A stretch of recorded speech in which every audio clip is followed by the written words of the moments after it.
Student, you like mathematics group पर आप सभी का स्वागत है। मैं हूं मनोज राय। स्टूडेंट, यदि आप पहली बार हमारे चैनल से जुड़े हैं तो उसे सब्सक्राइब जरूर कीजिए और बेल आइकन दबा दीजिए। तो स्टूडेंट, हम यही बोलेंगे कि रिमाइंडर थ्योरम का ये पार्ट 3 है। यदि आपने पार्ट 1 और पार्ट 2 मिस कर दिया हो तो उसे ज़रूर देखिए। तो चलिए स्टूडेंट, पार्ट 3 को हम स्टार्ट करते हैं। कुछ कंडीशन है, ये 3 कंडीशन को यदि आप समझ लेते हैं तो ऐसे सवाल आपसे बन जाएगा। तो स्टूडेंट, कंडीशन क्या है?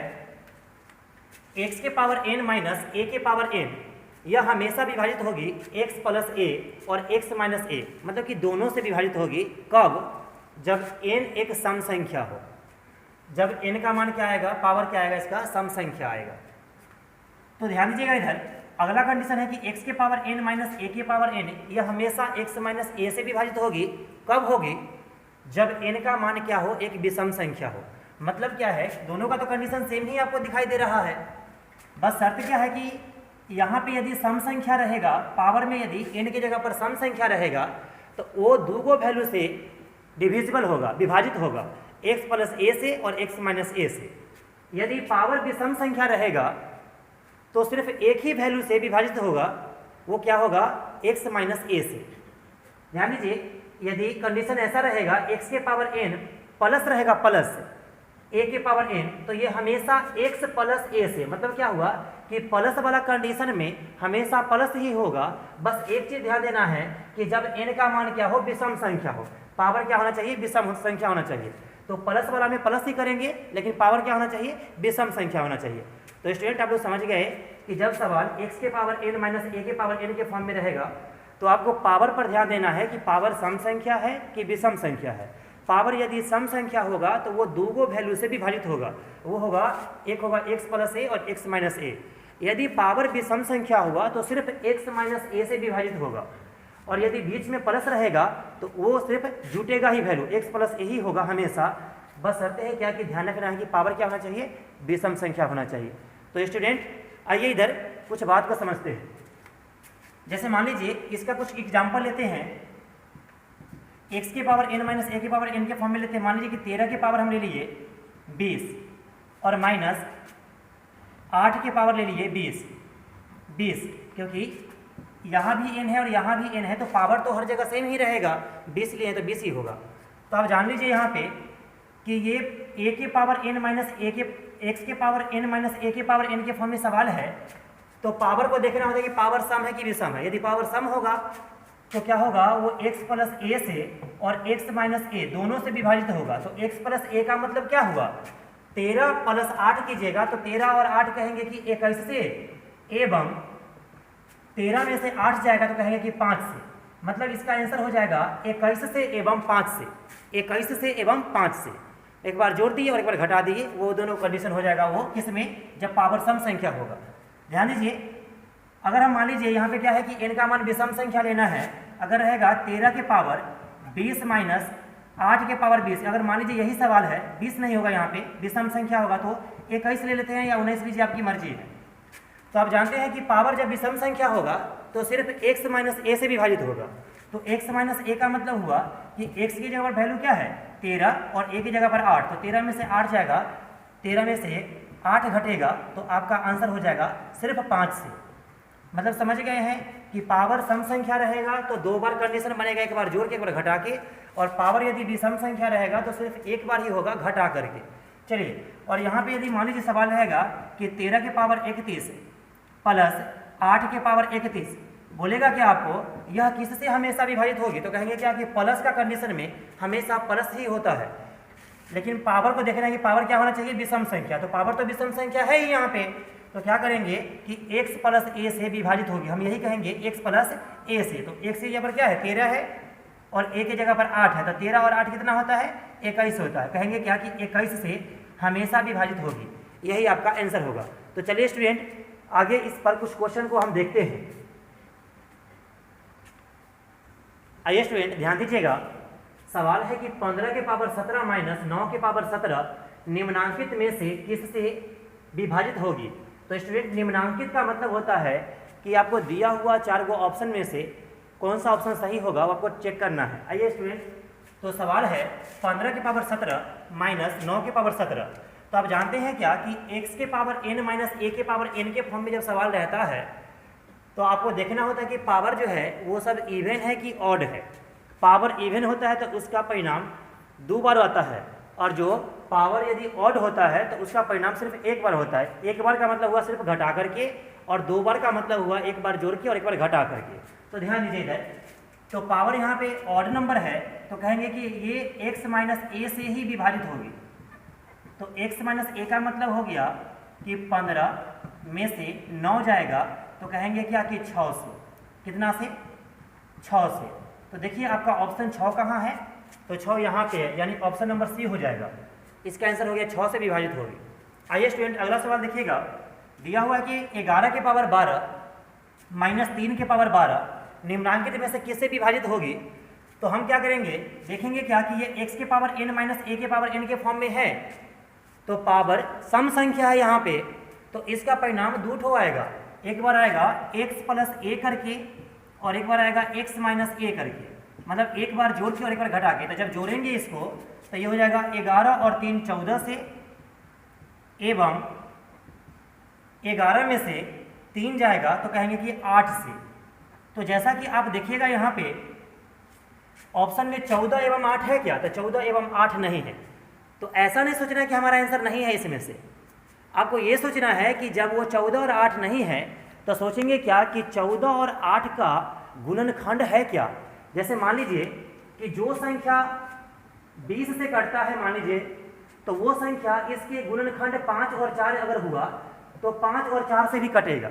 तो वैसा ही यहाँ पे देखना है आपको कि 14 से यदि नहीं कट रहा है तो 14 का गुणनखंड क्या होगा, तो 14 का गुणनखंड होगा 7 गुने 2, इसको ऐसा लिख सकते हैं। और 8 का गुणनखंड क्या होगा, तो 4 गुने 2 लिखिए, चाहे 2 गुने 2 गुने 2 लिखिए, आपकी मर्जी है।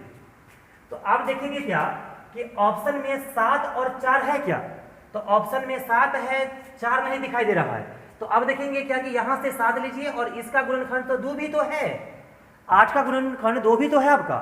तो इसका मतलब हो जाएगा ऑप्शन नंबर ए 7 एवं 2।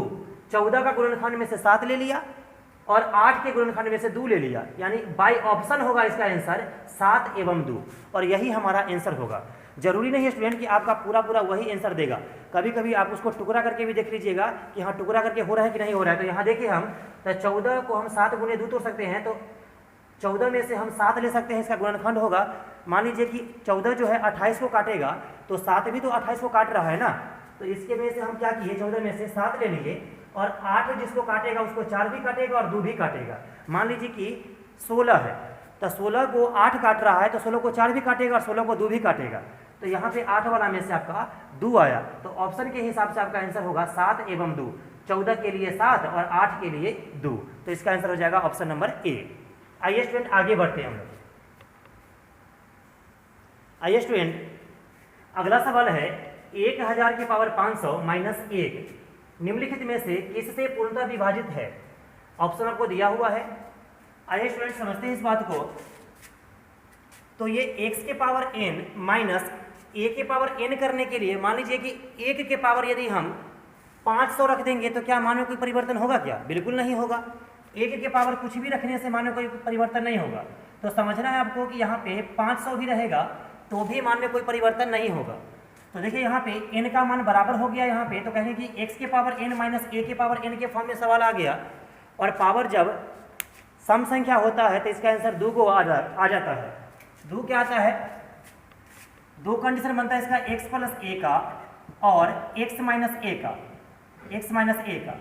तो x प्लस a करेंगे हम लोग, तो x प्लस a करने का मतलब हुआ कि 1000 प्लस 1, तो 1000 प्लस 1 करेंगे तो ये हो गया 1001 इतना से, एवं x माइनस a करेंगे तो 1000 में से 1 घटाएंगे तो आपका हो जाएगा 999।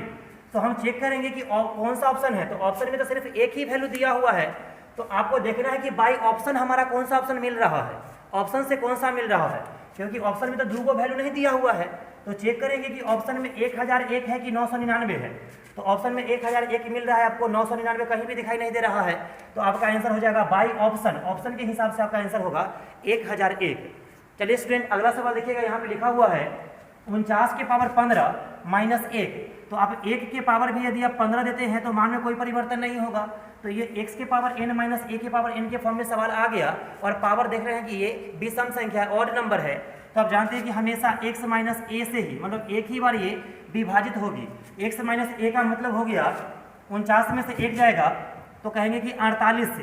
तो स्टूडेंट ध्यान दीजिए, कहीं ऑप्शन में 48 लिखा हुआ है क्या? बिल्कुल नहीं है। तो हम क्या करेंगे कि 48 को खंड करेंगे, तो इसको लिखेंगे 8 छक 48 लिख सकते हैं खंड करने पर। तो देखिए यहाँ पे, तो ऑप्शन के हिसाब से आपको 8 मिल रहा है, 8 छक 48 हो गया, इसका खंड किए तो ऑप्शन के हिसाब से 8 मिल रहा है, तो आपका आंसर हो जाएगा 8। मान लीजिए अगर 6 मिलता, 8 नहीं रहता तो आपका आंसर 6 होता। मान लीजिए 24 रहता तो 24 भी तो फैक्टर है ना 48 का, तो 24 होता, लेकिन यहाँ पे 8 है, इसीलिए हम क्या किए 48 को 8 गुने 6 के फॉर्म में तोड़ सकते हैं, इसीलिए आपका हो गया 8 ऑप्शन के अकॉर्डिंग। चलिए आगे बढ़ते हैं स्टूडेंट। आइए स्टूडेंट, अगला सवाल है 17 के पावर 37 प्लस 29 के पावर 37 को 23 से विभाजित करने पर शेषफल क्या होगा, ये आपसे पूछा जा रहा है। ध्यान दीजिए, आपको बोले थे कि जब बीच में प्लस रहेगा और पावर विषम संख्या रहेगा तो प्लस वाला कंडीशन में प्लस ही करना होता है। तो हम क्या करेंगे, ये x प्लस a से हमेशा विभाजित तो होगी, लेकिन बोला है कि इसमें 23 से विभाजित करने पर। तो देखिए यहाँ पे x प्लस a का मतलब क्या हुआ कि 17 और 29 कितना होता है, जोड़ लीजिए इसको, तो 9 7 16 के 6 हासिल 1, 2 और 1 3 और 1 4 46 हुआ। अगर आप 46 में 23 से भाग लगाते हैं जो कि बोला है यहाँ पे, तो 23 से यदि भाग लगाइएगा तो 23 दूनी 46, ये पूरा पूरा कट गया। तो आप जैसा कि टाइप 2 पढ़े हैं या फिर नहीं पढ़े हैं तो जरूर पढ़िएगा उसको, तो उसमें हम बताए हुए हैं कि जब पूरा पूरा वैल्यू कट जाता है तो उसका शेष हमेशा 0 होता है। ठीक है, इसमें पूरा पूरा कट गया ये, तो इसका रिमाइंडर क्या होगा, रिमाइंडर मतलब शेष पर क्या होगा 0 होगा, इसका आंसर हो गया 0। जब वैल्यू पूरा पूरा कट जाए तो शेष 0 बचता है। आइए ध्यान दीजिए, बिल्कुल सेम सवाल वैसा ही है, प्लस है तो प्लस के कंडीशन में प्लस ही होगा यदि पावर क्या हो, ऑड नंबर हो। तो देख रहे हैं कि ये x प्लस a से हमेशा विभाजित होगा, क्योंकि प्लस है तो प्लस से होगा इसका मान। तो 43 और 23 को जोड़िएगा तो यहाँ हो जाएगा 3 और 3 6, और यहाँ हो गया 4 और 2 6, तो 66। और भाग देना है कितना से, तो 66 से भाग देने पर, तो 66 में 66 से भाग दीजिएगा तो ये वैल्यू पूरा पूरा कर जाएगा, और जैसे ही मान पूरा पूरा कर जाएगा तो ये रिमाइंडर इसका क्या बचेगा, 0 बचेगा। तो इसका भी आंसर क्या हो गया, 0 हो गया। उम्मीद करते हैं स्टूडेंट ये टाइप का सवाल आप लोग बना लीजिएगा, समझ में आ गया है। कुछ और सवाल देखते हैं। आइए स्टूडेंट, अगला सवाल है 49 के पावर 156 माइनस 13 के पावर 156 तथा 37 के पावर 13 प्लस 25 के पावर 13 का उभयनिष्ठ गुणनखंड क्या होगा। उभयनिष्ठ का मतलब होता है कॉमन टेंजेंट। उभयनिष्ठ मतलब होता है कि कॉमन वैल्यू को लेना है आपको। आइए ध्यान दीजिएगा यहाँ पे, तो जैसा कि आप जानते हैं कि यहाँ पे माइनस है तो पावर सम संख्या है, तो इसका कंडीशन 2 बनेगा, एक बार जोड़ के एक बार घटा के। तो एक बार जोड़ेंगे तो x प्लस a हो जाएगा, और हो जाएगा एक बार x माइनस a।